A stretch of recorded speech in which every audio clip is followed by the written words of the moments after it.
ગાયત્રી વિકલાંગ માનવ મંડળ દ્વારા દર શુક્રવારે ગરીબ નિરાધાર ઝૂંપડપટ્ટીમાં જઈને બાળકોને ભોજન કરવામાં આવે છે. ભૂખ્યાને ભોજન, પ્યાસાને પાણી અને વસ્ત્ર પણ આપીને કાર્યક્રમ કરવામાં આવે છે. જે બાળકોને પગમાં ચપ્પલ પણ ન હોય, જેવી પણ જરૂરિયાત હોય, બાળકોને ચોકલેટ, બિસ્કિટ તમામ વસ્તુ આપીને બાળકોને રમતગમત પણ કરવામાં આવે છે. બાળકોને સારું શિક્ષણ, સારા સંસ્કાર અને ગાયત્રીના મંત્રો બોલવા શીખવાડવામાં આવે છે. આ સંસ્થાના માધ્યમથી ભામાશાહ દાનવીરદાતાઓએ આપેલું દાન સદુપયોગ કરવા ભોજન પ્રસાદીનું આયોજન કરવામાં આવે છે.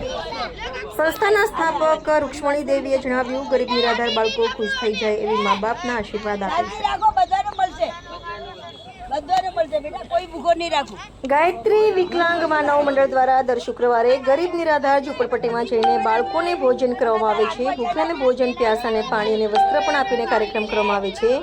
જે બાળકોને પગમાં ચપ્પલ પણ ન હોય, જેવી પણ